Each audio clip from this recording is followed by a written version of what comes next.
After my husband's funeral, I came home to his brother and his ex-wife dragging in suitcases, flashing a forged will. The house and $2 million are ours now, she spat. I didn't argue. I smiled. They thought they won, but they had no idea what was already in motion. The house and $2 million are ours now, Tasha spat, her red lacquered nails tapping against the document she'd triumphantly slapped onto the coffee table. I didn't argue.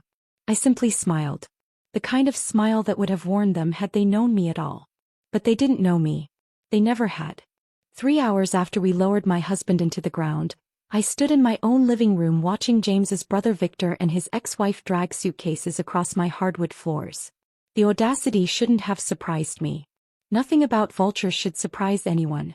The funeral had been a performance worthy of Broadway. Victor, dressed in an impeccably tailored black suit that James had actually paid for last Christmas, had wept on cue. His shoulders heaved dramatically whenever someone important approached. The CEO of James's company, our attorney, wealthy investors who had backed my husband's vision. I watched from behind my veil as Victor clutched their hands, voice breaking with fabricated grief while his eyes remained calculating, cold.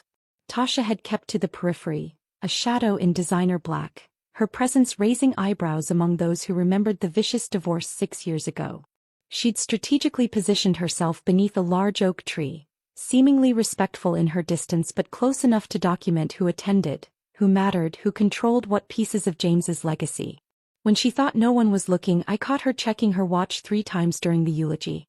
We've already moved some things to make space, Victor announced, interrupting my thoughts as he casually moved a framed photo of James and me in Santorini from the mantel, replacing it with some hideous crystal sculpture Tasha had produced from her luggage. You'll want to pack quickly. Our movers arrive tomorrow morning. Tomorrow? I echoed, my voice impressively steady despite the rage building behind my ribcage. That's rather efficient. No point dragging this out, Tasha replied, already inspecting the kitchen cabinets. Is this real Wedgwood? I always told James he had surprisingly good taste for someone so focused on code and computers. I watched her fingers stroke the china James's grandmother had left him, pieces I had carefully unpacked and arranged when we first moved in. Pieces that held memories of anniversary dinners and quiet Sunday breakfasts. May I see the will? I asked, extending my hand with practiced calm. Victor exchanged a quick glance with Tasha before retrieving the document from the coffee table. It's all perfectly legal, he insisted too quickly. James came to his senses about certain things before the end. The paper felt heavy in my hands, weighted with their betrayal. My eyes scanned the document, noting immediately what they hoped I wouldn't catch: subtle inconsistencies in James's signature. After 15 years of marriage, I had seen my husband sign thousands of documents. The pressure points were wrong. The J slanted at an angle James never used. The loop on the final S closed completely, something my meticulous husband never did. 3 months earlier, James had called me into his study late one night, his face gaunt from treatments that were failing to stop the cancer's progression. Victor came by the office today, he'd said, voice barely above a whisper. Asked about access to the secure servers. Said he wanted to help organize my affairs given the circumstances. That night marked the beginning of my quiet investigation. James had been too weak to pursue his suspicions, but I wasn't. My background in forensic accounting, a career I'd set aside when we married, provided skills perfectly suited for tracking the digital breadcrumbs Victor didn't know he was leaving. Elena. Victor prompted, impatience creeping into his tone. Did you hear me? We need you to acknowledge receipt of the formal notice. I blinked, focusing back on their expectant faces. Of course. Just processing everything. I carefully refolded the document, buying myself precious seconds. I assume you'll want the master bedroom? The question caught them off guard. They'd prepared for hysterics, for legal threats, for the emotional breakdown of a grieving widow. My acquiescence visibly unsettled them. Yes, Tasha answered cautiously. Though we might renovate. James always had such conventional taste. Except in technology, Victor added quickly. Speaking of which, did he happen to mention where he kept his home backups? For his work files. Just trying to make sure his legacy is properly preserved. And there it was, the true purpose behind the forged will, the rushed eviction, the theatrical grief. James had developed a revolutionary AI architecture in the months before his diagnosis, a system that could revolutionize predictive algorithms across dozens of industries. The patents alone were worth millions, but the proprietary code was the real prize. I wouldn't know about that, I lied smoothly. James kept his work life separate from home. 1 week after James had shared his suspicions, I had discovered the hidden room. What appeared to be an ordinary bookcase in his study concealed a sliding panel, revealed only when 3 specific books were pulled in sequence. Inside, I found a compact workspace containing encrypted hard drives, multiple monitors, and documentation that confirmed everything. Tasha had re-established contact with Victor shortly after James's diagnosis became known in industry circles. Her new employer, a direct competitor to my husband's company, had orchestrated the entire reconciliation. "I'll need tonight to pack some essentials," I said, moving toward the stairs. "If you don't mind." "Of course not," Victor replied with false magnanimity. "Take what's personally yours. Nothing more." In our bedroom, soon to be their bedroom, I locked the door and moved efficiently, selecting only what I genuinely needed. Clothes, toiletries, the journals James had kept during his illness. From the hidden safe behind our closet mirror, I retrieved passports, birth certificates, and the small jade elephant James had given me on our first anniversary. Everything else was replaceable. Everything else was just backdrop to the scene I was carefully setting. Before leaving, I accessed the hidden room one final time, activating the dormant security system James had installed throughout our home. Every room began silent recording, creating backups to multiple secure servers. Within seconds, my phone received confirmation. Full surveillance was live and transmitting. Downstairs, Victor and Tasha had already opened a bottle of James's favorite whiskey, 60-year-old Macallan we'd been saving for his remission celebration. They didn't bother to hide their glasses as I descended with my single suitcase. "I'll be staying with Maggie for now," I announced calmly. "I should be fully moved out by tomorrow evening." Victor raised his glass in mock salute. "To smooth transitions and new beginnings," Tasha added with a predatory smile. I nodded, turning toward the door before allowing myself a final comment. "James always said everything happens for a reason." I'm starting to believe he was right. Outside, the afternoon sun cast long shadows across the lawn as I loaded my suitcase into the car. From my phone, I could already see the live feed from the living room. Victor and Tasha clinking glasses, laughing, her hand sliding possessively over furniture that still held the imprint of my life with James. They thought they had won everything. They had no idea what was already in motion. Driving away from the house felt like leaving a piece of myself behind, but I knew better than to look back again. I kept my eyes focused on the road ahead, one hand on the steering wheel, the other clutching my phone as the live surveillance feed continued to stream. Tasha was already redecorating in her mind, pointing dramatically at walls and fixtures with disdain, while Victor nodded along, his attention clearly elsewhere. I arrived at Maggie's modest townhouse to find her waiting on the porch, arms crossed, fury evident in her stance. "Tell me you aren't actually letting those parasites take everything," she demanded as I stepped out of the car. "Not here," I whispered, embracing her tightly. "The walls have ears." 20 minutes later, we sat in her kitchen as I showed her the feed on my phone. Victor was now examining the bookshelf in James's study, running his fingers along the spines with growing impatience. "He knows something's there," I explained, sipping the strong coffee Maggie had prepared. "James mentioned the hidden room to him once when they were teenagers. He's been obsessed with finding it ever since." "Will he find it?" Maggie asked. I allowed myself a small smile. "Not without the correct sequence. And even if he stumbled upon it by sheer luck, he'd find nothing but empty drives now." On screen, Victor had abandoned the bookshelf and moved to the large painting that concealed James's wall safe. Unlike the hidden room, the safe wasn't particularly secretive. Most visitors assumed it contained valuables or important documents. Victor spun the dial with practiced precision. Clearly, he'd watched James open it before. "He knows the combination," Maggie noted with alarm. "James changed it 3 months ago," I replied calmly. "But I changed it again last week to the one code Victor would eventually try, James's birthday." The moment arrived faster than I anticipated. After several frustrated attempts, Victor's face brightened as the safe door swung open. His expression quickly soured as he reached inside to find only a single flash drive nestled in the otherwise empty compartment. He held it up triumphantly for Tasha, who had appeared in the doorway. "Is that it?" she asked, disappointment evident in her voice. "Where are the certificates? The backup drives? The prototype specifications?" "This has to be it," Victor insisted, pocketing the drive. "Let's check his laptop." I switched camera views on my phone, following them to the master bedroom where James's personal laptop remained on his desk. Victor connected the flash drive, fingers tapping impatiently as he waited for it to load. "What's on it?" Maggie whispered. "Nothing they can use," I replied. "But everything we need." The screen showed Victor's growing frustration as windows of encrypted code filled the monitor, each attempt to access files meeting security protocols that triggered additional encryption layers.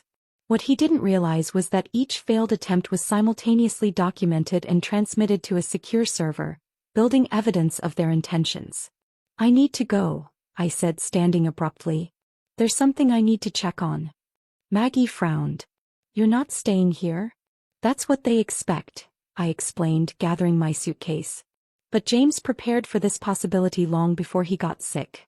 There's an apartment in Westview Towers purchased through one of his shell companies. They can't trace it to either of us." The apartment was small but perfectly equipped. A minimalist space with state-of-the-art security and enhanced internet connectivity. The living room wall displayed 6 large monitors showing different areas of our home. I settled at the desk, connecting my laptop to expand my surveillance capabilities. By evening, Victor and Tasha's exploration had turned frantic.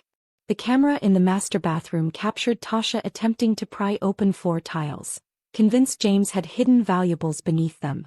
In the basement, Victor repeatedly tried different code combinations on the server room door, growing increasingly agitated with each failure. "Access denied," the security system announced in its artificial voice, a feature James had disabled years ago that I'd reactivated remotely.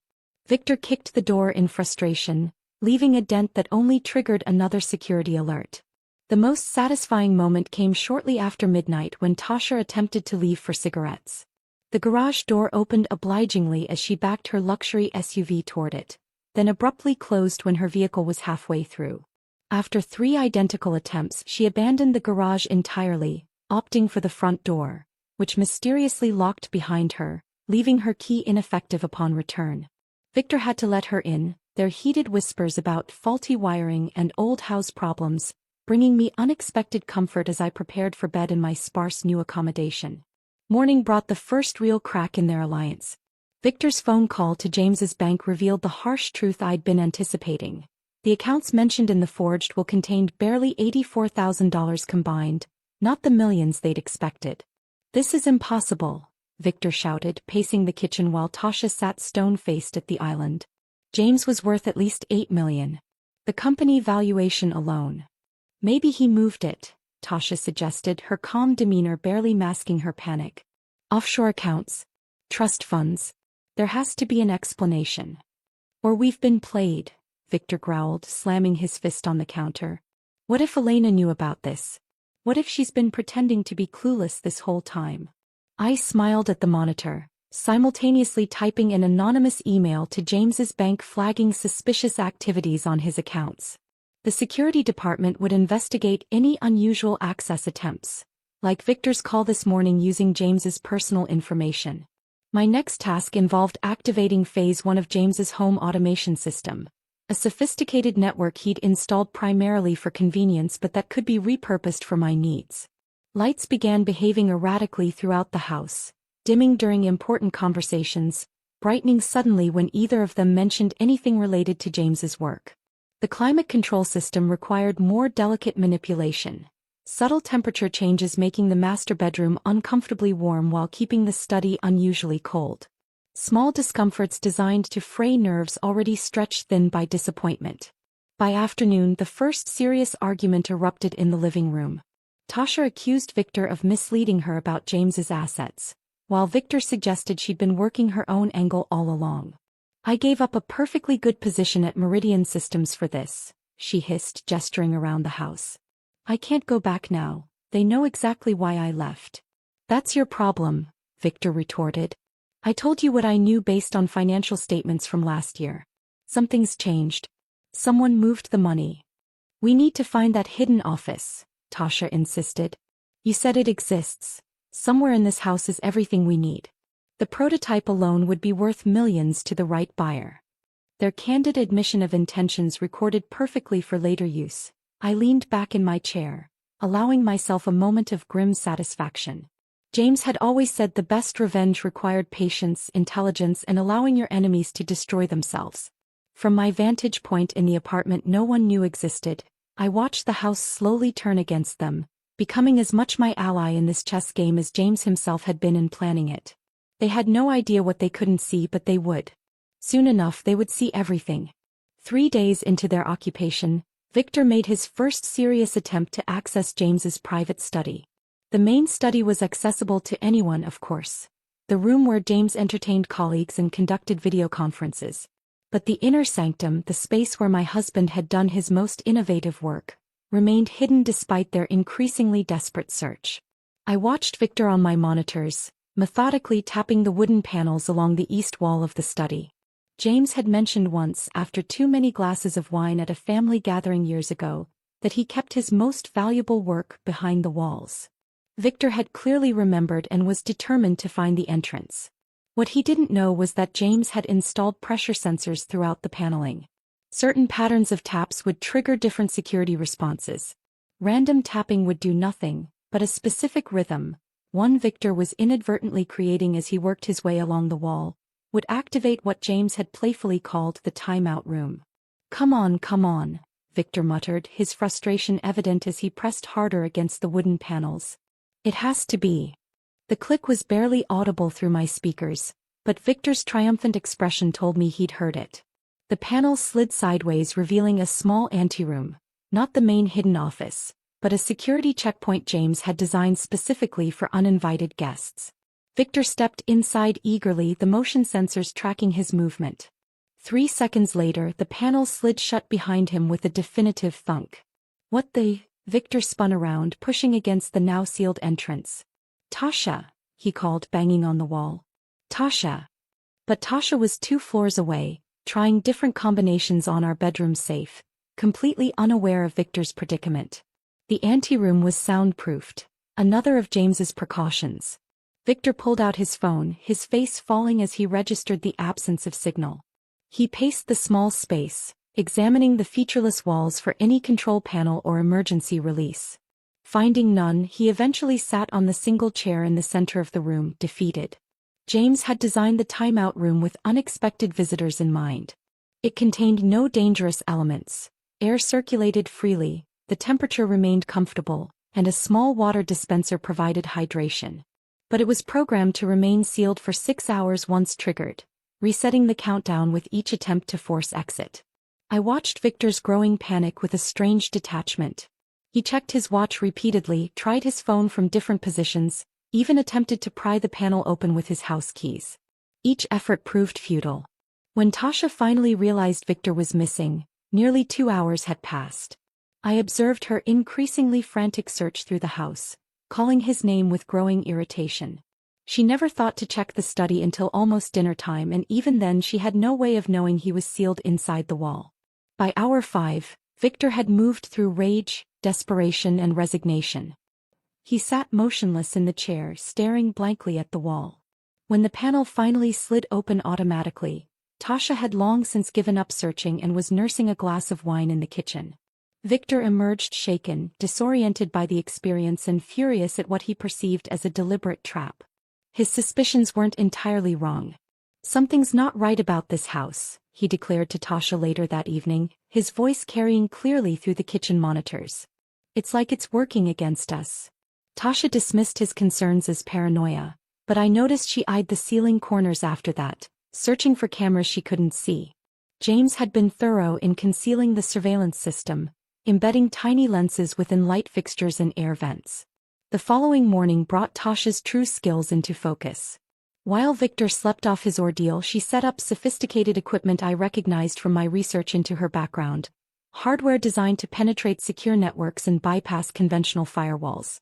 I watched with grim satisfaction as she connected her devices to our home network, confident in her abilities yet unaware of the defensive mechanisms James had implemented. Within 30 minutes, warning alerts flashed across my screens. Tasha had triggered the network's security protocols. The counterattack was silent but devastating. Rather than simply blocking her, James's system allowed limited access while corrupting her equipment with targeted malware. Each of her probing attempts was logged, documented, and traced back to her previous employer, building a comprehensive record of corporate espionage attempts. My phone chimed with messages from the automated security system, detailing each breach attempt and countermeasure deployed. I forwarded the most damning evidence to my private email, adding to the growing file against them. That night I initiated the first real psychological offensive. At precisely 2:17 a.m., when both were finally asleep, I activated the house's integrated speaker system. James's voice, collected from various home videos and recordings, echoed softly through the master bedroom. "The security protocol has been breached," his disembodied voice announced calmly. "Initiating countermeasures against unauthorized access." Victor bolted upright, flipping on lights while Tasha remained frozen in bed, eyes wide with genuine fear. "What was that?" she whispered. "Was that?" "It sounded like James," Victor confirmed, his voice unsteady. "Some kind of automated message." I played another clip 20 minutes later, just as they'd convinced themselves it was a dream or technical glitch. "All attempts to access secure files have been logged and reported," James's voice stated matter-of-factly. "IP addresses and methods have been documented." Their relationship deteriorated rapidly after that night. Breakfast the next morning devolved into accusations, with Tasha questioning Victor's competence and Victor insinuating that Tasha's technical expertise must be exaggerated if she couldn't even access basic files. "You said this would be simple," she hissed, slamming her coffee mug down. "A grieving widow, distracted and emotional. A straightforward will execution. Where's the money, Victor? Where are the research files your brother supposedly kept here? Maybe if you were actually as skilled as Meridian thought you were, we'd have answers by now," Victor shot back. By week's end they were sleeping in separate rooms. Victor took the master bedroom while Tasha claimed the guest suite, their united front crumbling under the weight of frustration and suspicion. I documented everything methodically, creating timestamps and saving video clips of their most incriminating conversations. When they attempted to forge my signature on additional bank documents, amateurishly on the dining room table in full view of a hidden camera, I forwarded the footage to Michael Kane, a private investigator who had been my colleague before I left the accounting firm. "This is better than I expected," Michael commented during our secure video call. "They're doing all the work for us." "They're getting desperate," I replied, watching Victor pace the living room on my secondary monitor. "The house is becoming their prison." Michael's laugh carried a predatory edge. "A prison of their own making. Your husband was a genius." "Yes," I agreed, fingering the jade elephant pendant I hadn't removed since James gave it to me. "He knew them better than they knew themselves." The house that knew too much was slowly revealing their secrets, one surveillance clip at a time. The 10th day brought a breakthrough, at least Victor thought so. While ransacking James's closet for the 3rd time, he discovered a hidden compartment beneath the false bottom of an old humidor. His triumphant shout echoed through the surveillance system as he held up a sleek external hard drive, its metallic surface gleaming under the bedroom lights. "Tasha, get in here," he called, already connecting it to his laptop. "I found something." I leaned forward in my chair, anticipation tightening my chest.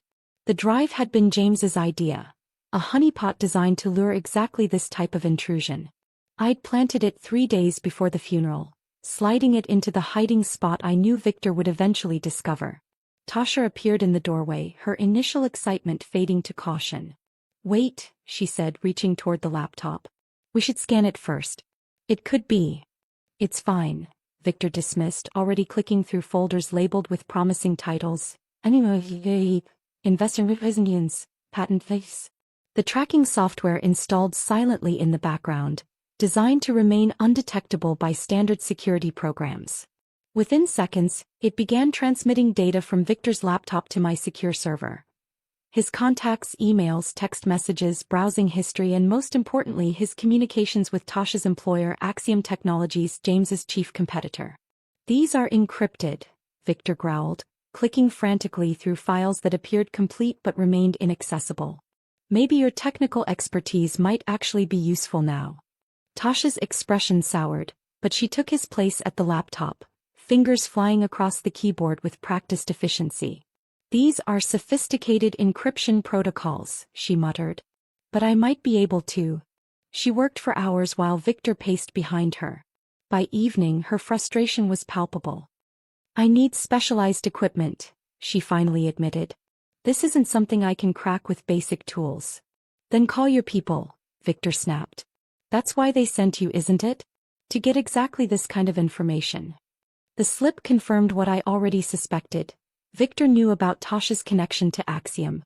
He wasn't just her unwitting accomplice. He was an active participant in the corporate espionage. Later that night, while Victor slept, Tasha made the call I'd been waiting for. She moved to the garden patio, clearly believing she was beyond the house's surveillance range. He was wrong. It's me, she said quietly, her back to the hidden camera in the porch light. Yes, I'm still here. No, it's not going as planned. She paused, listening to someone on the other end. The widow moved out immediately, too quickly. Like she knew what was coming. Another pause. We found a hard drive, but it's encrypted beyond anything I can handle remotely. No, I can't remove it from the premises. There's some kind of tracking protocol embedded in the house systems. She glanced nervously over her shoulder. Something's not right about this place. The security is. It's like it's adaptive. The voice on the other end must have expressed displeasure, because Tasha's posture stiffened defensively. I'm doing everything I can. Victor is becoming unstable, paranoid. He thinks the house is watching us. She lowered her voice further. I need extraction. This mission is compromised. When she returned inside, I triggered the next phase of escalation. The house's security system activated without warning. Lights flashing, alarms blaring, every door and window in the south wing locking simultaneously. Tasha froze in the hallway, terror evident on her face as automated announcements echoed through the house. Security breach detected. Containment protocols engaged. Victor emerged from the bedroom wild-eyed and disheveled. What did you do? He shouted at Tasha over the alarms. Nothing. I was just outside getting some air. The system deactivated as abruptly as it had started, leaving them shaken in the sudden silence. Neither slept for the remainder of the night. The following morning, Victor announced his plan to generate cash by selling some of James's art collection. Specifically, 3 abstract paintings in the dining room that James had purchased as investments. These are worth at least $500,000 each, he told Tasha confidently. I've already contacted a buyer who doesn't ask questions. I watched him carefully remove the first painting, a large Rothko-inspired piece that James had particularly loved. Victor wrapped it carefully in blankets, oblivious to the fact that he was handling a replica. James and I had moved the originals to secure storage 2 months earlier, replacing them with sophisticated reproductions that would fool anyone but a professional appraiser. Victor's buyer arrived that afternoon, a nervous man in an ill-fitting suit who examined the painting with a loupe and ultraviolet light. His frown deepened with each test. This is a reproduction, he finally announced. A good one, but definitely not authentic. That's impossible, Victor insisted, unwrapping the second painting. My brother collected originals. He authenticated them himself. The buyer examined all 3 with the same result. Someone switched them, he concluded, packing his tools. Happens more often than you'd think. Rich guy dies, staff gets ideas. He shrugged apologetically. I can't make an offer on reproductions no matter how good they are. After he left, Victor's rage was spectacular. He tore through the house, checking every painting and valuable object, finding similar substitutions throughout. The Ming Dynasty vase in the foyer? Replica. The signed first edition books in the library? Clever forgeries with photocopied signatures. She did this, he seethed, pacing the living room while Tasha watched warily from the doorway. Elena knew we were coming. She prepared for this. How could she have known? Tasha asked carefully. Victor spun toward her, suspicion dawning in his eyes. Unless someone told her. Unless someone warned her about our plan. The accusation hung in the air between them. Don't be ridiculous, Tasha scoffed, but her eyes darted toward the stairs. toward her packed suitcase I had observed her preparing earlier. That night the house turned hostile in earnest. The temperature in Victor's bedroom rose to nearly 90 degrees while Tasha's plummeted to a frigid 55. The water pipes groaned ominously whenever either of them tried to shower. Lights flickered during conversations but stabilized when they fell silent. By morning, Tasha had made her decision. I watched her methodically collect her equipment, downloading what little data she had managed to extract from the household systems onto a portable drive. She placed a brief call to a burner phone, requesting extraction in coded language that my surveillance system flagged and decoded instantly. She waited until Victor left for a meeting with the attorney, another dead end I had arranged, before wheeling her suitcase to the front door. But I had anticipated this moment. As she reached for the handle, I activated the estate's complete lockdown protocol from my remote station. Metal shutters slid silently over every window. Reinforced bolts engaged in every external door.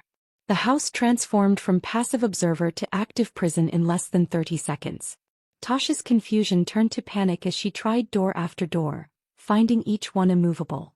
She ran to the garage, hitting the emergency release for the main door, only to discover that it too had been overridden.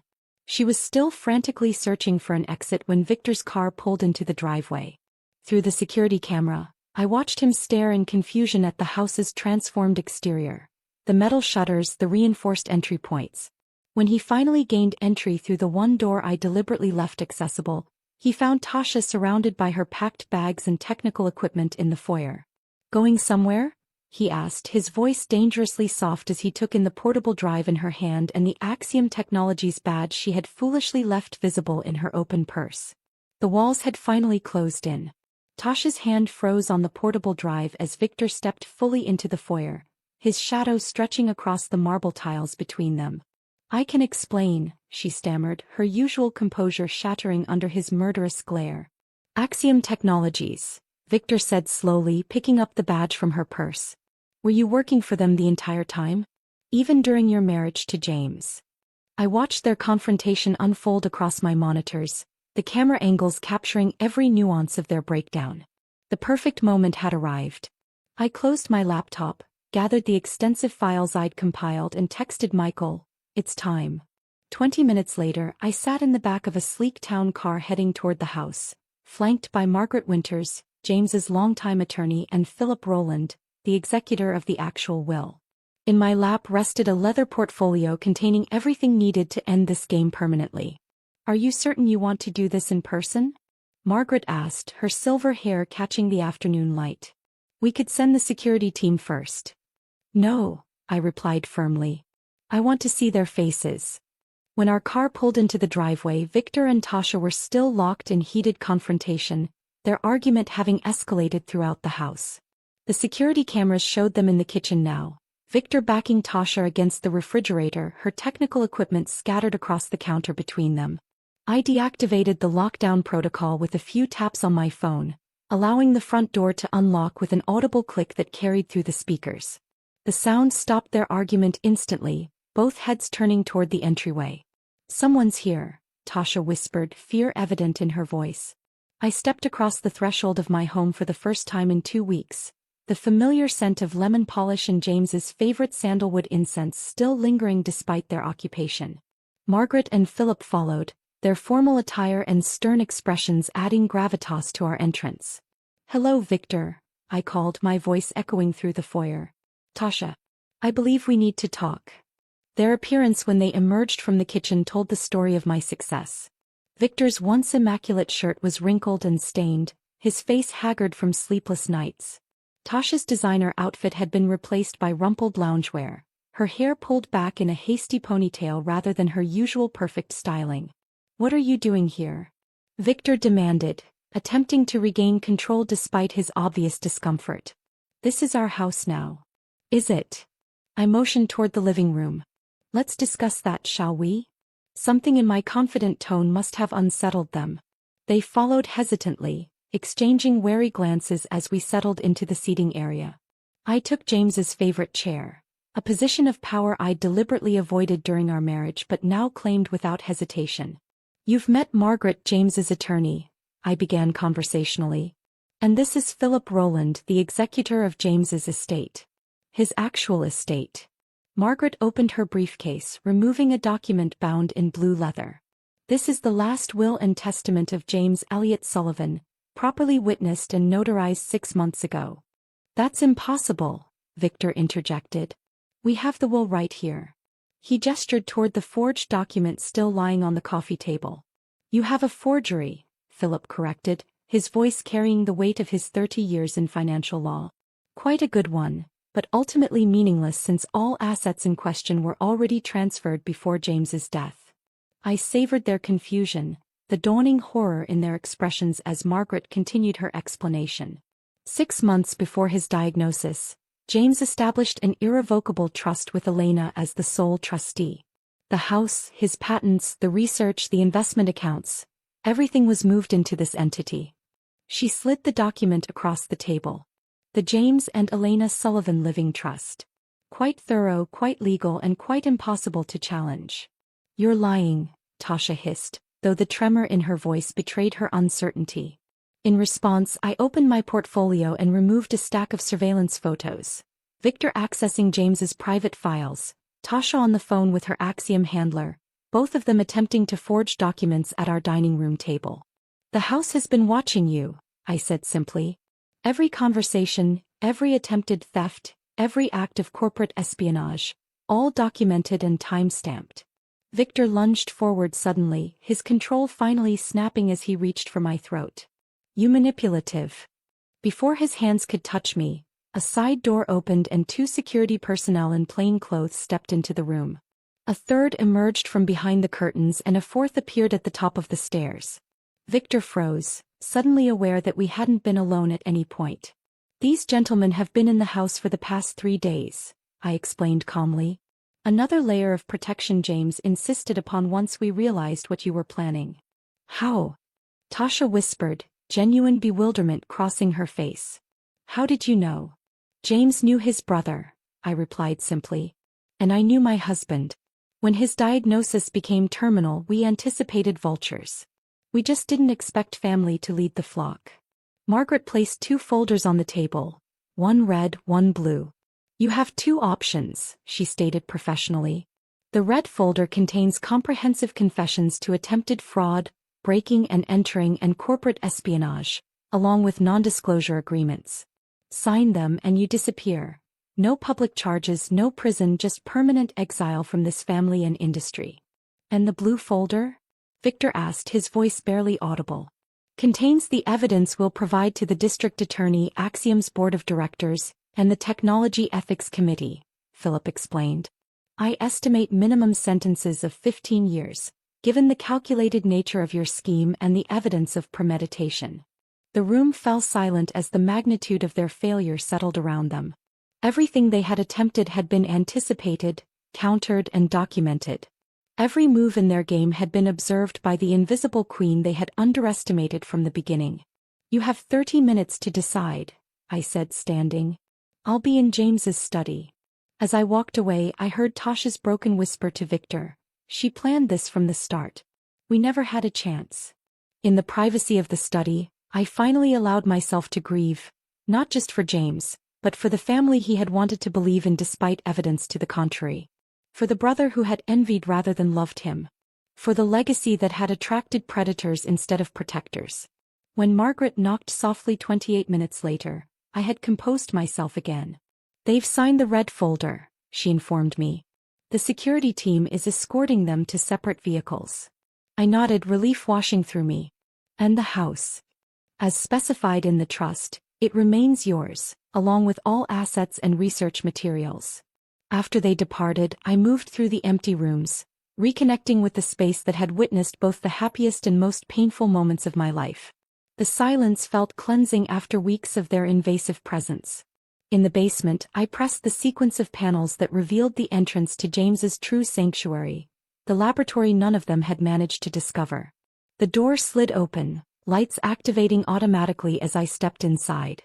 The main console hummed to life, multiple screens displaying the progress of James's groundbreaking AI research. The neural framework that could revolutionize everything from medical diagnostics to climate modeling.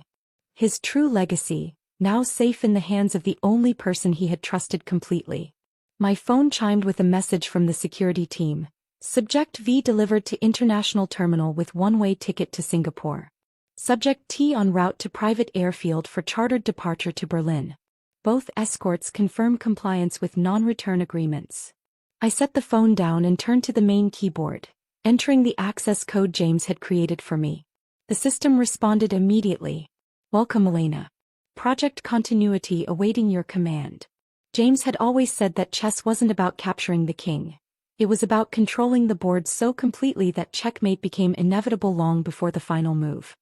He would have appreciated the elegance of this victory, achieved not through confrontation but through patience, intelligence, and the power of being perpetually underestimated. The queen had taken the board exactly as we had planned. If this story of sweet revenge kept you hooked, hit that like button now. I loved when Elena watched Victor panic in that locked room for 6 hours. What was your favorite part? Tell me in the comments below. Want more stories where the smart, quiet person wins in the end? Subscribe and turn on notifications so you don't miss out. Remember, sometimes the person others underestimate is the most dangerous one in the room.